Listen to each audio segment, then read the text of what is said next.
All right. We're almost done with 2022. I almost forgot what year it was, but yes, you're right. 2022. We're going Because into... like at the beginning of the year, if you're like writing things down, I might get it so wrong. Like you always write the previous year. Mm-hmm. So That's give it a month, then I'll know what year it is. Maybe 5. Halfway through the year, you still think it's 2022 on all your documents? In all fairness, I almost wrote 2020. Okay, now you're losing it. You know what's funny is I think 2020 is so ingrained in our mind because of everything that just went down in the world with the pandemic and everything. Like 2020 is just ingrained, that number. And so sometimes like I don't know, like I catch myself going back to it. And I'm like, wow. You gotta move forward, Laura. Well, I'm like, we really have gone like much farther. Yes, it's been a long time since then now. We're way past But that. we're going into 2023. We are going to give a little bit of like what kind of the clinics have been in the past week and what we expect the clinic to be in the upcoming months, and talking about whether or not it's normal. And then we're going to hit on some life updates for me mainly, I guess. You didn't even talk about yours. Well, you didn't ask me any questions. Well, it just got crazy. So life updates, we're going to talk about some awkward situations at work. We're going to talk about our opinions on chiropractors. Just a brief one. Oh yeah, everything is brief. Yeah. It's more of a casual ride into the new year. Yeah, it is. We just kind of wanted to have a conversation and talk about some things that we thought. Oh, and Reiki. Oh, we talk about Reiki at some point. We do talk about that.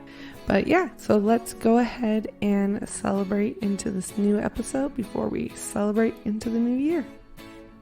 Let's do it. You're listening to the PT Assistants Podcast with your hosts, Ken and Laura. Thanks for joining for another exciting episode. All right, guys. Well, we are back again. We hope you had a wonderful, Christmas or Hanukkah or whatever. That's why you just say happy holidays. I know, but we hope you had a great holiday season. But the thing is just like knocks New Year's it all out. Eve is right around the corner too, so I didn't want to lump that in because that's separate. And future holidays. There you go. But today we are going to give a little bit of that life update, and then also we're going to talk about what to expect going into the new year. What do you think we should start off with today? Let's go with more work. I mean, because they're all kind of intertwined. I know they kind of are. You want to do more like work related? Oh, we didn't think this far out, guys. It was like that, so we didn't really want to do like a patho to finish the year, like something serious, like something more, I don't know, kind of I guess what's going on with us at work, outside of work, kind of what to expect in work. Yeah. If you haven't been around for the new year. So this time of year, if you haven't already tell, it gets a little funky. Definitely if you're like an outpatient, even inpatient and home health setting, they all get a little funky because everybody just kind of stops going to therapy in a way, or they try to rush in and get as many treatments as possible. So you kind of have two. You have the people who don't want to come in because of the fact that their benefits are about to restart and maybe they didn't hit the deductible for the year. And so they're like, I don't want to put any more towards this deductible if I know I might have to do it next year. So they'll just kind of take a break. A lot of them will go on vacation, definitely in outpatient settings. And then you've got the people who are like Medicare and Medicaid, and they're like, I don't care, use all my benefits as possible because it restarts at the beginning of the year anyways. Or people who hit their insurance and they're like, let me use them all up. But then we get into a tricky start off the year, I would say. Well, speaking of Medicare, so that dollar amount that we get is specific to outpatient services, right? There is a dollar amount for inpatient services too. Okay. Is it, I'm assuming more? Because no, I think it's the same. It's the same amount. So you get the same amount for both. That's weird. I think considering inpatient, I feel like it'd be way more expensive. No, I believe it's a set amount. So that's why it's important to like. What about like home health? Where does that fall under? Its own category? I believe it's the same amount. But like its own separate amount. No, like outpatient or just like physical therapy has this dollar amount and it's looped in with speech. Oh, okay. Physical therapy as a whole gets X amount of dollars per year. Yes. So I It's think not it's like specific to the setting. no. So if someone does a little bit of inpatient, then why do we ask patients, have you had any outpatient services this year? I don't know if we've asked them, and it's just more of how you had any services this year. I don't know. This is something that came up. I don't know. I'll have to figure it out. But I'm pretty sure it's a set amount. I'll do some research kind of as we're going along. It's just a random question that just popped up. Yeah, because like Laura was saying, like they start finishing off at the end of the year, so going into the next year, patients typically don't want to use up all their visits. At least we don't think it's a good idea unless it's medically necessary. Because if you eat up their entire Medicare within the first 2 months of the year, now they're looking at no more benefits unless they go automatically to a KX modifier. So I feel like most of the time when we have Medicare patients at the beginning of the year, we only see them for like 7-10 visits more or less, unless they absolutely have to keep going, surgeries, things like that. Like there are reasons to keep going, but if they're starting to feel better, then it's like, okay, we should start dropping down to once or twice a week. That way you can save some of their visits for the following year or for the rest of the year. Yeah, so from what I can tell and what I've just always understand is it's just a flat cap. And so it is for 2023, it's $2,230. Wow, it went up. For PT and speech services combined, where OT gets their own $2,230. And if you don't know the story behind that, it's all because of the fact that someone left out a comma in the bill. Really? Yep. So combined, the way it was set PT. Peach. You're combining PT and speech. There you go, peach. But it said PT, speech, and OT. And so it took PT and speech as one, and then OT as like a separate, the way it like broke it down. I mean, I never really came across an issue of PT services because of also speech, but I can see where that could be an issue. It could be an issue more. Is that just Nevada Medicare? Nope, this is Medicare. All Medicare. Mm-hmm. But the thing is a lot of the times, definitely in like inpatient and maybe home health, it's not as big of an issue because even if you go over the KX modifier, it's a little bit easier to justify the reason, medical necessity, when you're in because you kind of have to. Yeah, an inpatient or home health situation. Where an outpatient, definitely if it's like chronic pain, it's really hard to justify the medical justification sometimes. So I think that's why, like in our situation, gets a little more funky on, maybe why have you had more outpatient? Have you had outpatient care? If not, like then it's easier to justify if they have to go over the modifier or something like that. Or go into the modifier. Do you feel like it's busier at the end of the year or the beginning of the year? I honestly think they're equal. They just both slow down. So the middle of the year is the busiest. Yeah. I find that, I think like from kind of February, March, March time frame to, I would say like beginning of like September, October time frame. I would say is always where I've seen like the busiest. Sometimes you get a massive like rush in November, December, like spurt in a way, but like I don't know, overall I feel like people are not wanting to do either a surgery, which is what we see a lot of in outpatient because of the holidays. So if they know they're gonna have it earlier in the year, they like to do it during summer or earlier because A, you hit those benefits sooner, and then B, easier to recover and warmer weather out here, and it's not as cold. Like a lot of old people don't like to get surgeries when it's cold.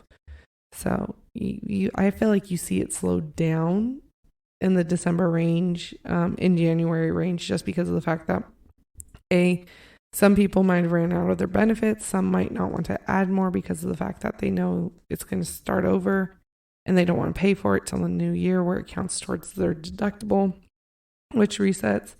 Some of them will hold off in the beginning of the year too because of the fact that they also don't want to go to therapy because they haven't met their deductible. And like Medicare, you have to pay for a certain amount before they hit their deductible, which they hit it real quick and real easy. And I'm like, you guys are going to pay for it anyways. It doesn't really matter, but they'll. Now you're just getting technical. Yeah, they just hold off. Like, you're like, okay, guys, you're either paying it in January or you're paying all that amount in February. Like, yeah. Either way, you're eventually going to pay it in Medicare. So, and then health insurance too, it restarts of just private insurance restarts, and then those benefits get a little tricky. And things like that, authorizations have to go back in, people change insurances or that kind of stuff. So like some people who might have been coming, their insurance changed and they might have to pay a little bit more. And so then they might hold off. So I feel like there's like this weird like slowness in a way. I don't think there's a big spike. Some people think there is. I don't really see it. I feel like more people fall off than we get evals in, but you never know. So I think it just kind of depends on the year. I don't know. Every time it's different. I feel like it does. Sometimes it does get a little busier, like around October, November. But I feel like December, especially around the holidays, usually tanks because everybody either has family in town or leaving or whatever the case may be. Yeah, I'm like, I feel like 50% of our patients right now are out of town. So it's been hard for me because I can't really tell you how this past week went because, again, talking about family updates, we've had a lot of things personally go on. Recently, we lost Jeremy's mom right before Christmas. We kind of knew it was coming, but it was still pretty hard to deal with a little bit that day. And then we lost her 2 days before Christmas. We went down to see my family in California because I asked Jeremy, like, do you want to stay home or do you want to, like, go? And he goes, I want a distraction. I want to go. And so we went down, and then we were supposed to come back the day after Christmas, which I had off.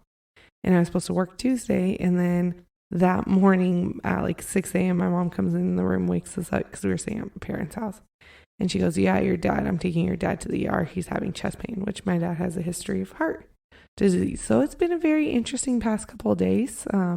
So I was supposed to work and I took off kind of the 2 days before the holiday. So I don't really know how our population went, if we slowed down. Based off of what I saw, it was so slow though. Like prior to, I think it was like Tuesday of last week. It was so slow. So like that was the last time you saw the schedule? Yeah. So I'm like, I don't expect it to pick up too much. And half the time you get a lot of people who cancel right before the holidays and right after because they realize, oh, I don't really want to go to therapy. So for us, so we had a big spike like in that October, November with a bunch of evals. Mm-hmm. But since we are still in this credentialing dilemma, 10 months later, we are still mainly seeing liens, but with it being mainly liens, depending on the attorneys I'm sure are going either on vacation or people are not trying to start up a new case as the holidays are rolling around. So it's been only busy because one of the PTs have been on vacation. So we kind of just took on his caseload. So I've actually had to work. Bummer. It was hard on your hands, huh? Right, that first day back, I was like, holy, I just worked on like 6 people. My hands hurt. And then I'm averaging 11 to 12 a day, which is that's what I'm supposed to be averaging. So slow, which is so slow compared to what we used to do. So yeah, it's not even. But our admin freaks out when you're like, oh my god, you're double booked. Is that okay? I'm like, dude, yeah. my PT freaks out when we're double booked. And I'm like it'll be fine. Bad. I was like, I'm still managing how to like some people don't come from that high volume, yeah. So they don't really know how bad it can really get. Yeah. Oh yeah. So it's definitely interesting. But did you guys see like you said you saw kind of like a decrease around the holidays? Oh yeah. Yeah. Once it hit December, like it's been more DCs than evals, which you don't want to see, but we're just kind of hoping to get through the holidays, hopefully get our credentialing early next year, and then go from there. Yeah, it's definitely like I feel like it fluctuates, but overall, like I don't see a spike out here. But again, maybe that's just me. I just have always seen it massively dip, and it's kind of funny because like I said, I have like a newer PT. She's been in the field for like a year and a half, working at a high volume clinic, which they would consider high volume clinic. It's just that they had a lot of people there, and so it was hectic. I think they had like 3 PTs and 2 PTAs and an OT over there. So like it was a lot of people coming in, but they really weren't like they weren't double booked or anything like that. Yeah. So she's used to seeing a lot of people, and so like when it's it's just the two of us, and in general you only have X amount you can do, it's going to slow down and you're going to see it. It's going to be easier to see because of the fact that, also people aren't going on vacations. Like it's just me and her working. We can spread it out more. People are going to cancel more. So she kind of was like freaking out about it a little bit at times. She's like, oh, no, I think it will really pick up. And I was like, this is the world of people. It's just another day. I'm like, this is where me being like in the field for a while now, I'm just like, this is normal. Like, there's nothing you can do. People will eventually come back, but this is the slump. But it was interesting because we were talking about it, and they said our coding, though. I've gotten excellent at billing for coding. Dude, at our old place now. You got an excellent... Wait, what? I've gotten so good at making sure that you're maximizing I'm billing? maximizing the billing units for our insurances and everything. So they're very big on not knowing like who's the set rate. So then that way you just get into the habit of maximizing your billing units. So like some people I can get 7 units out of for them being there for about an hour. Because like I mix and match what I'm billing for. So like I might have like education. We bill a lot of education. Anytime we're talking about the patient, about, their prognosis or, home management or, scar tissue mobility skills that they can do at home. So you're billing a manual plus patient education at the same time? Billing a patient education. We're billing a manual. Well, not at the same time because it's usually like I'll talk to them a lot about education during their like rest breaks where you can't bill. Can't bill for them resting. So while they're resting, we're talking about home care management, which I can bill for that. Cheeky. So, but it's true. And honestly, we do so much educating on patients if you think about it. So like we'll bill for a manual unit, we'll bill for home health or home education. A home health unit. A home education or education. Bill for neuro re-ed. We do a lot of neuro re-ed. Bill for a lot of therapeutic activity, therapeutic exercises. And so like right there, I will usually get 1 unit for, for education, 1 unit for, manual, 2 units usually for neuro, 1 unit for therapeutic exercises, and 1 unit for therapeutic activities.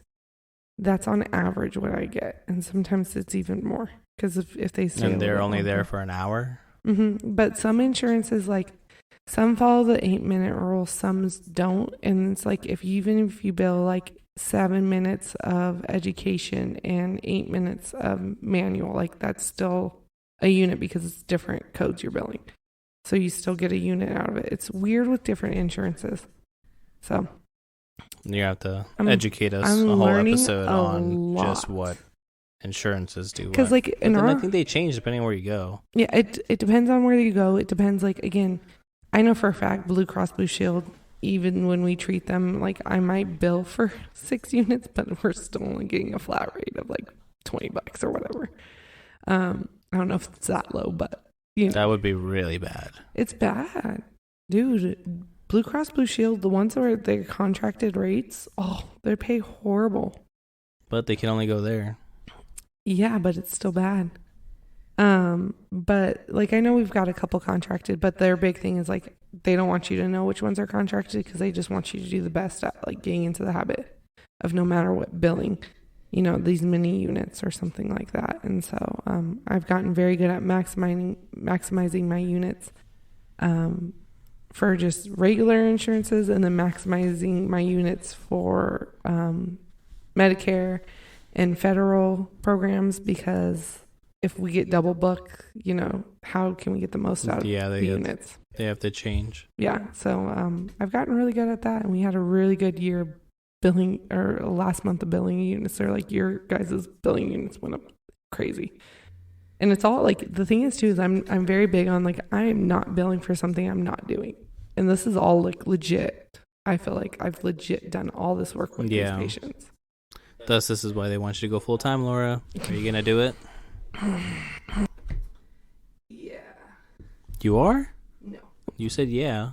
Yeah. Yeah, no. Yeah, no, hold on. Yeah, no. That's a no. It's I just realized with my foot I can't do it. So I don't know how I tell them. But I did get new shoes. I'm super excited to try them. They're meant for pain. So they're meant for people with Achilles tears history?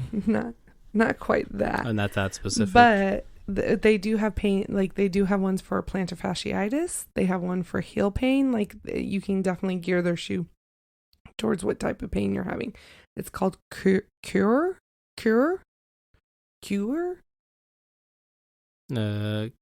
Looks like Karoo. Karoo? Kuru? Yeah. Karoo? But they're kind of pricey. I'm like, what are you saying to me right now? I'm wondering the same thing. They're kind of pricing, but they're supposed to be, like, I looked up and I did a lot of research, and they're supposed to be really good on helping distribute, like, the pressure on your heel and everything like that too. So, like, instead of being flat, like, it kind of rounds the cushion into your heel. You're going to have to let me borrow them. Yeah. You can't fit into them. You said yeah. I said yeah, but, like, it was more of a processing. It was like an instinct. Well, no, that was like a processing. Yeah, no. What I did want to ask is, how would you handle a awkward situation with a patient if they bring up something kind of, I don't know, there's not much you can say about it. So I guess one is like people who are like super holistic or like spiritual. You like do that. you, boo. So they try to, like, convince you of their ways, or someone has like a death in the family and they bring that up, or they just lost their pet. Like, how do you handle those kind of weird situations where it's like, okay, well, because, like, I mean, working as a PTA for so long, like, you've had people cry. Oh yeah, getting emotional actual, during their therapy. Yes, I'm not just a physical therapist, but it's almost like you're a therapist. But do you remember the one patient we had that came in and literally was like, I just need to talk to Laura. She was a one-on-one with me. She came in and I thought, like, I walked into the room and she's bawling. And literally it was just her whole life was like crashing down on her. We did nothing that day, but like the whole hour she just went talking to me, and I was like, can I at least like work on you so I can bill for this? Which I did. So, like, I got situations like that, like, how would you handle that? It's tough. It's definitely a situation by situation. Some of it, like, people can kind of like going first with the holistic and that kind of stuff. I don't personally believe in some of the claims. However, I do believe in the placebo effect. And I do believe that, like, if you can mentally get there, and your mental does play a part in your healing. And so if you mentally feel like it's helping, or you mentally calms you down, then that's going to help your body heal. So, like, in a way, like, if that works for you, great. Then just keep doing it. If there's no physical actual harm to it, I don't see why not.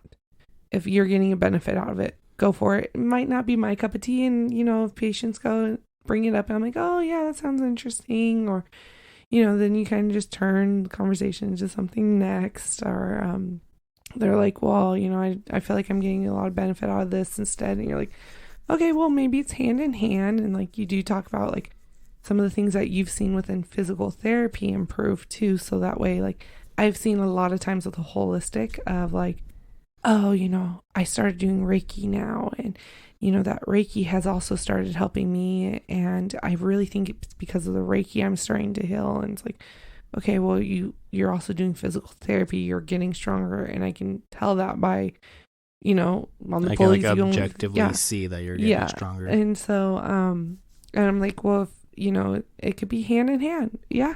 If you feel like the Reiki's benefiting you, then by all means continue. But this is also ultimately what's going to keep you from getting re-injured too. Like, this is something that you do need to continue with. And so you kind of have that conversation of why physical therapy is still beneficial, even though they might feel like it's a Reiki doing it or, something else. And do you want to explain what Reiki is for people who don't know who Reiki is? Well, I don't know the full definition, but from my understanding of Reiki and what I have learned it's probably my understanding as well, is it's a lot of like hands off healing of like energy. You're producing good vibe energies onto that person and you're not even touching them. You're kind of over the area and you're just giving off, the person doing it is giving off their good vibes and healing vibes to you, passing through energy. So it sounds like we're gonna have to have an episode on Reiki at some point. Personally, I don't think some of the claims can be proven by science. However, as we've seen with multiple things, there are a placebo effect, and sometimes if you believe it in a way and you definitely like have that good energy and that good vibe, I definitely think that helps your healing process. If we see all the time, if you go into a surgery with, a higher positive attitude and a willingness to work, your outcomes are going to be better than the person already going in and being like, the surgery's not going to work for me. And then, they don't have as much motivation to heal afterwards. So it's like the self-fulfilling prophecy. Yeah. So if you think you're going to do bad on a test, then you're not going to do good on the test. And if you think you will, then you will. Yeah. Like, I always came out and I joked around. I'd be like, yeah, I failed that test. But I didn't really actually think I failed it. But no matter what grade I got, always sounded better than a fail. True. You have, low expectations, but... It's like oh, man, prep for the worst. Oh, yeah, that. Yeah, more prep for the worst and hope for the better. And yeah, right. The second one, I'm only asking these questions because it literally just happened to me this week, which is today. When a patient brings up a chiro. So I have my spiel for chiros. What's your spiel for chiros? Yeah, I have to play off of what the PTM around goes off of, in a way.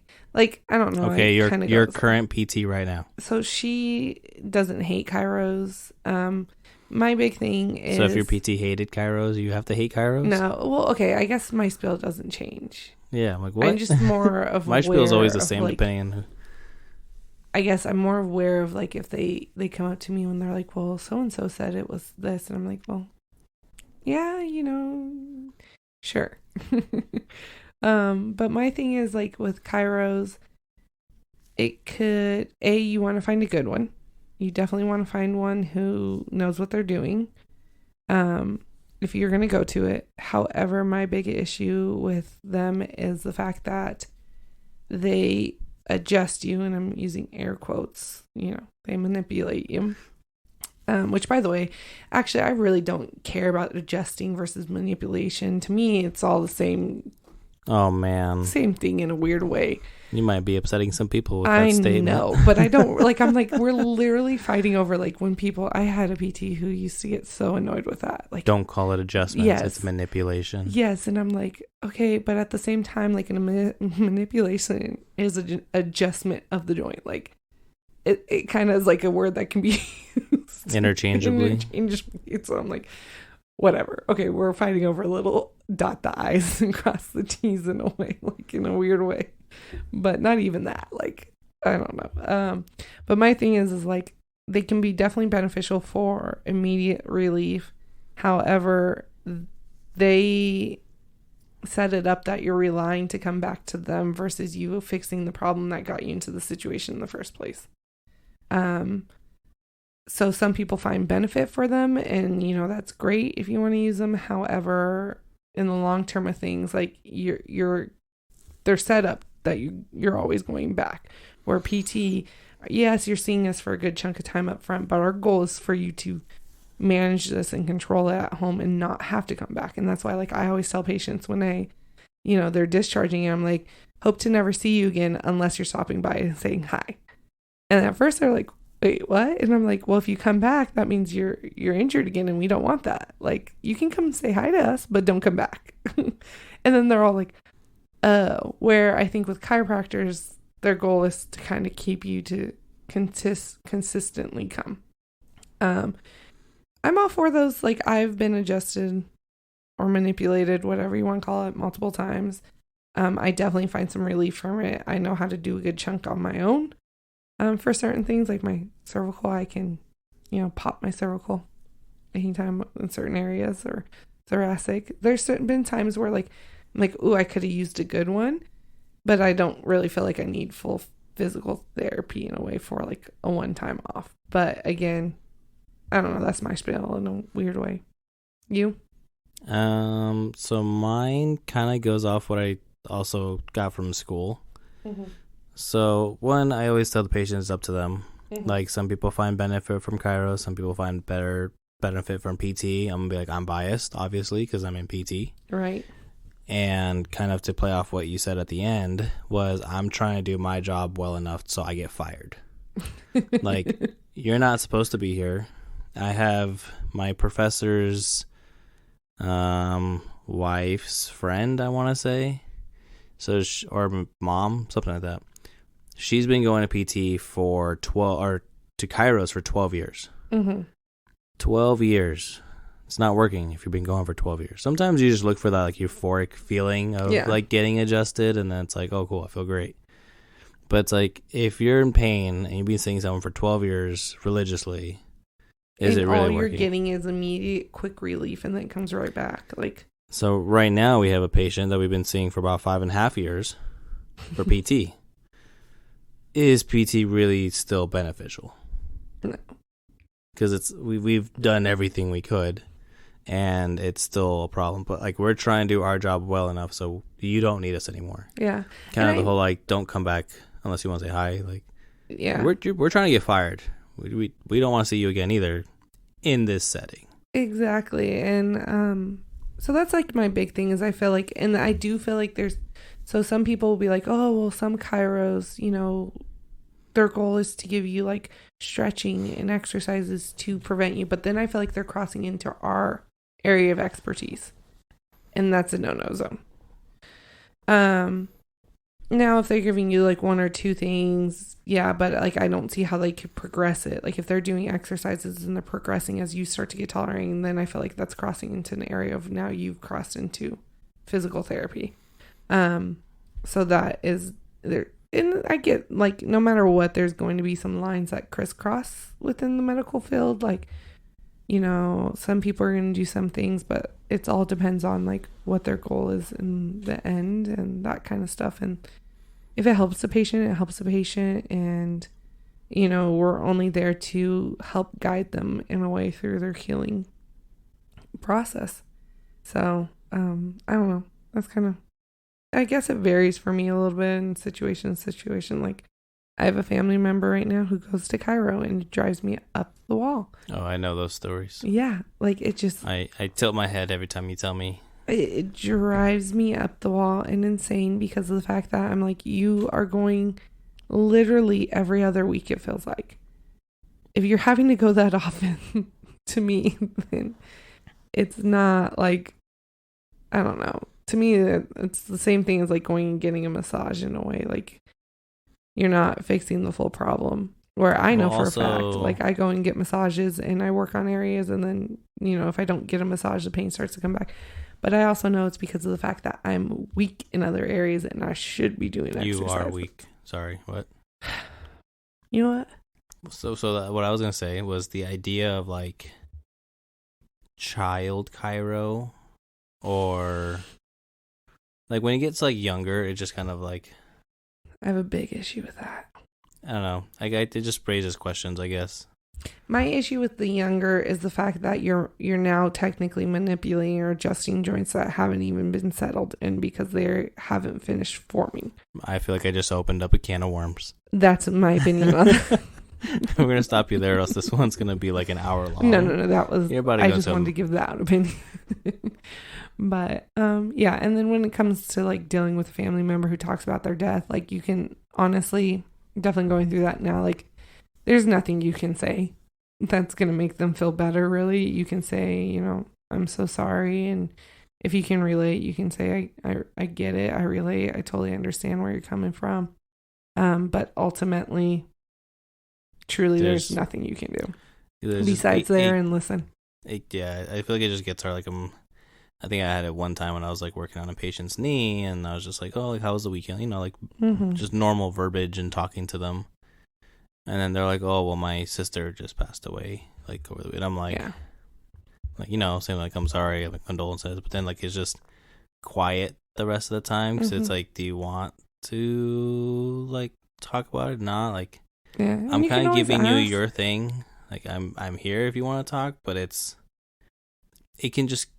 the treatment can just kind of go awkward. It can get awkward. Yeah. And the thing is too is like I would say if like you're in that situation and someone brings it up, and I've been in that situation, and kind of it's just like, you know, I'm sorry to hear about that. If there's anything, you know, during the session you need, let me know. If you need to step out, or if you feel like you just can't do it, just let me know. And it's just a matter of being there for them. So like I said, like I've had a lot go on this past weekend, and it hit me harder than honestly I expected it to.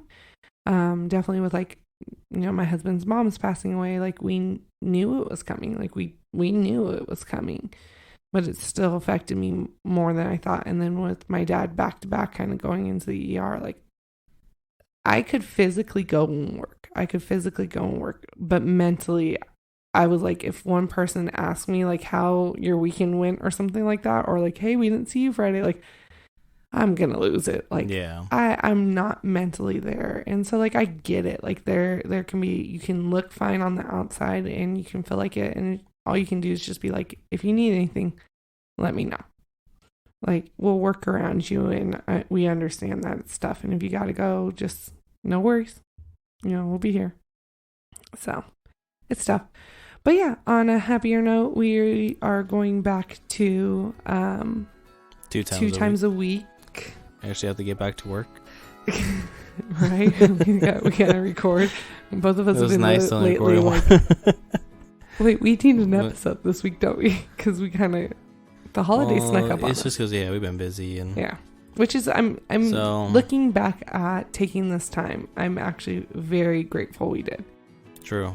I know you were a little more hesitant than I was. I was the one who kind of initiated the whole going. I didn't fight you once you said. I'm like, okay, cool. Yeah, you were like, really? You want to? And I was like, I'm like, just so exhausted even right now. And now I'm like, I'm so glad we did. But starting after the new year, we will be going back to our Tuesday, Fridays. Maybe come up with a couple pathos that we're gonna do. Just trying to come up with the schedule. And just gonna go back at it. Yeah, and check out Instagram. We'll also be posting a poll tomorrow, along with like the episode, you know, releasing, of just seeing what you guys want to listen to. We're gonna put a poll out there of just like more interviews, pathos, you know, clinic experiences that we've gone through. Like, what do you want to hear more of? Because again, this is not for me and Ken. As much as we enjoy talking to each other, we can talk all the time. Yeah, sometimes. However, we really want this to be beneficial for the community, and we feel like it has been. I've learned a lot about myself and our field in general since starting this, and so we want to make sure you guys are getting the most out of it too. So check out that poll. Let us know what you want to hear. Again, that's on the PT assistance. It's _PT_assistance. Check it out. Follow us. Make sure to like, follow, share the post. Do all the things. Do all the jazz. And we will catch you in the new year.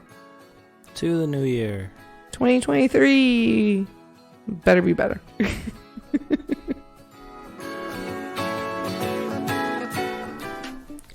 The information in this video or podcast is not intended nor implied to be a substitute for professional medical advice, diagnosis, or treatment. All content, including text, graphics, images, and information contained in this video or podcast is for general information purposes only and does not replace your professors or a consultation from your own doctor or healthcare professional.